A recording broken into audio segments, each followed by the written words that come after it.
because I've already talked to the editorial board of the Tennessean, and I've told them that my concern about the, well, it's not just your residency. I think what it is that it's the open primary in Tennessee, and I really think a lot of the Republicans are going to vote for you because of the primary. Yes, they have to declare a party before they vote. But don't they have to do that the same day of the election? Yes, they can declare the day of the election. That's correct. See, and that's the problem. It's like with Lamar Alexander, the people at the Tea Party.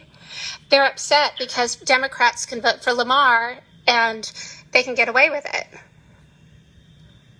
And so, and what's happened is that with you, I know that you're big with the chamber, is that the Stephen Petropoulos that got that endorsement from the Tennessean, he got no endorsements. I don't understand how he can get an endorsement when all the Obama people are endorsing Jennifer Buck Wallace. It's crazy, isn't it? You know, I was at that editorial board. You can watch it online if you haven't had a chance to.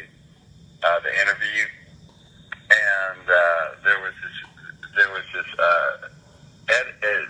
female editor that just thought he was the stuff. I mean, she just looked at him like he was ice cream. So I don't know if that had anything to do with it or not, but they are definitely going to fall in the more liberal category, and both my opponents are way far left. Well, I know that Jennifer's like a progressive, but then I found out that this guy at the top, I can't even pronounce his name, but he's... Pedopoulos. Okay, but he's like this unemployed immigration lawyer that left his job, and the big fear is that, I mean, with all these... No, man, he's not a lawyer. He's not a lawyer. No, man. What is he? He headed he was the executive director of a organization called Tennessee Immigrants and Refugees Rights Coalition. Okay, so then he left that job, and then, so what's he doing? Because I don't think he's going to win the primary. He's not doing anything that I know of. See, and that's what to me is suspicious, is that here's a guy, whereas this Jennifer Buck Wallace, actually, I mean, she's pregnant. I mean, I'm impressed she's doing so much that she's doing, but she seems to be more of a credible candidate. So when I looked at that Tennessee editorial board, what you were talking about, I mean, that Stephen guy was cute, but, I mean, I thought you were more attractive than him. Maybe it's because I'm 49. Oh, you are so sweet. I don't know what you're selling, but I'll buy it. Well, I am, and I'm sitting there because I do writing, and I'm looking at this race, and I'm like, I know Rory Johnston, and I mean they did that whole thing about your house, right? And I'm like, and then I heard you. Did you really run for judge 2 years ago? No. Okay, because somebody I've never run before for anything in my life. Well, because that makes sense, because somebody told me that you ran for judge, you used your mom's address, so I had to get that confirmed, because I'm not going to write anything if it's not true, and I didn't think that, I wasn't quite sure. And there's a lot of rumors, and you have to quash the rumors, and the only way you can quash them is to call the source. Oh my gosh, they have, look, you notice that it's just my opponent working through other people to drag me through the dirt.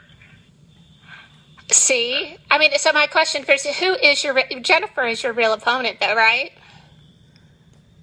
I mean, they're both real opponents, but I mean, I would say that Jennifer would be my toughest opponent.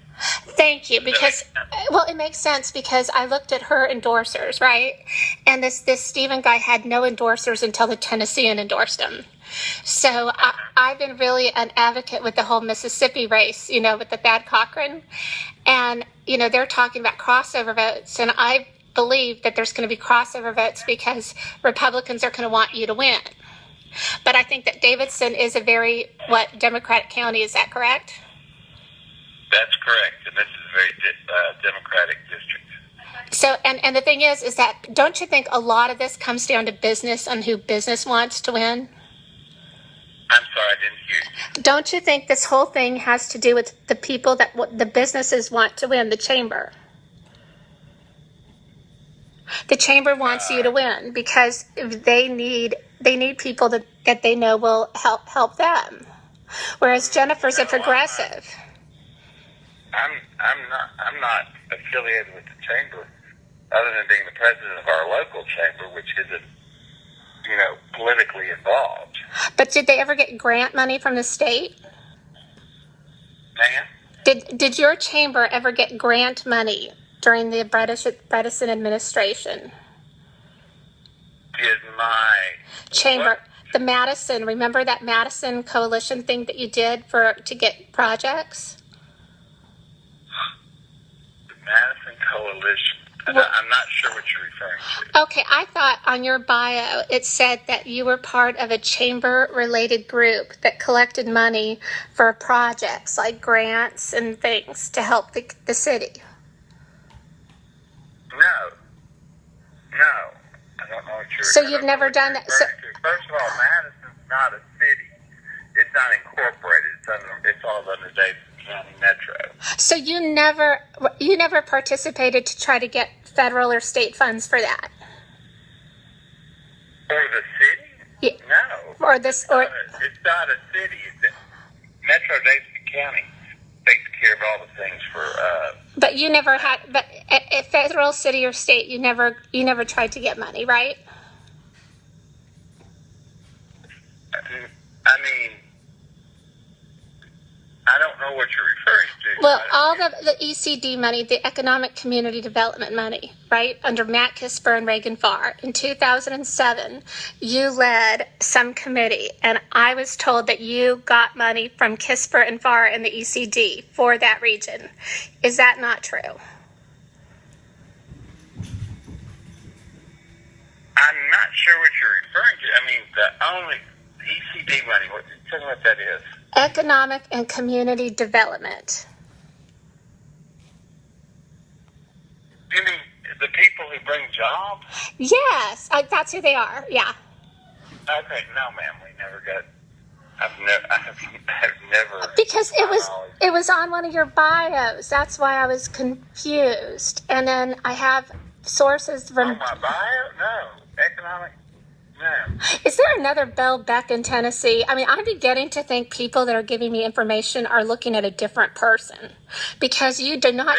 There are a lot of Becks in Tennessee. In fact, when I googled my website, there was a Bill Beck running for state representative in Ohio. So okay, because this is what I tell people: is the difference between a journalist and somebody that just puts things out there is you have to verify facts. And I was calling you to verify facts because things don't make sense in that race. But when I talk to you, you're not the corrupt good old boy people are telling me. If I am, I don't know it. Well, if you are, okay, good. So, well, okay, that is so funny. And then, okay, so, well, okay, so now, do you really live in a house with Steve Gibson? Are you roommates? No, Steve got married last fall, and that's the reason his house came available. Oh, okay, because that's what I didn't understand, because I was told that you two had the same address from the financial disclosure.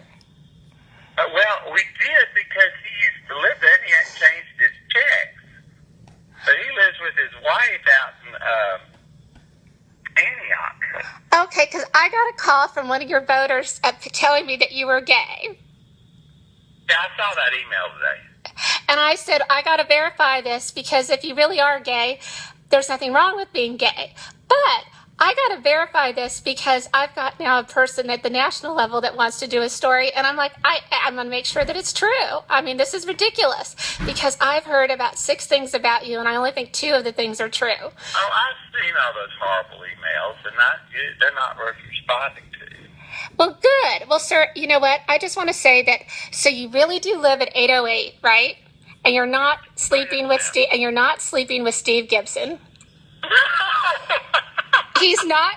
I was told. He's a Church of Christ preacher, for goodness Well, then you had the same addresses on your financial disclosure, so somebody told me that you were obviously sleeping together.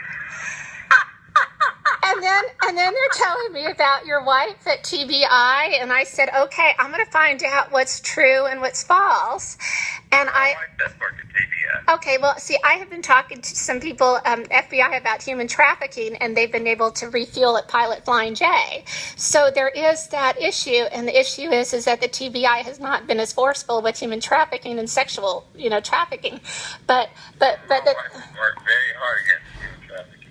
okay, well, good. I'm glad somebody is. So, but you know what? Your wife does not live with you? No, not right now. My daughter's finishing school at Belmont, and she wanted to stay in her childhood home. So that means there's no Hendersonville. there's no hope then that you'll date me then because you're happily married. That's sweet. No, I'm very happily married. Okay, well, I will then. I'm going to make sure that any article that does go out has the facts, and the fact is you're not a good old boy corrupt guy. You're happily married. It's not as exciting as I thought it would be. And you've never taken ECD money for jobs. No. Okay, well, sir, you have a beautiful day. Okay, you're ready. And if you, I'm Sharon, voice of a moderate, and before anything's ever picked up by a mainstream media publication, we have to get it vetted, and they just want to make sure that you really do live at 808 and that you do not live with this Steve Gibson. So you do not live in sin with Steve. That is the wildest thing. I saw that this morning. And what's your number, Sharon? My number is 615-944-7599. Very good. Have a great evening. Oh, you too. You call me if you got any new facts, because I just want to. It's going to be a boring article now, but I'm trying. Okay. Okay. Where do we see the moderate?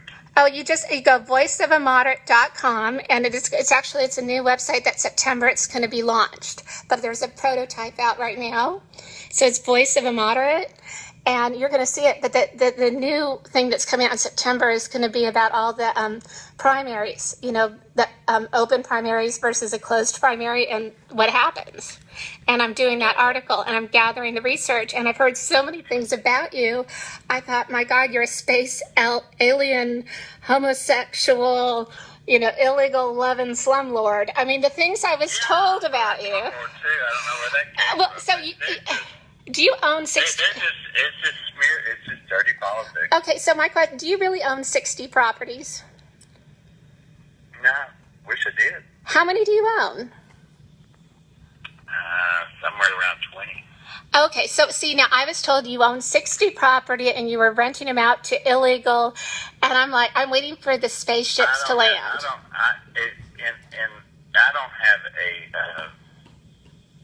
I don't have anybody that wasn't born in the USA in any of my houses that I know of. Well, God bless you. Okay, and so, I just am trying so hard to get the facts verified, and every time I try, people give me more stories, and you never know the truth until you talk to the person that you're writing about. Well, I've learned as a lawyer, you hear one side of the story and you hear the other side of the story, and the truth is usually somewhere in between. So the truth is you might be available? No! that was good. That was good. Okay, well, you have my number. I'll tell. Ice cream social in Hermitage, right? Well, have a scoop for me, and you have a beautiful day. You do the same. Okay, bye-bye.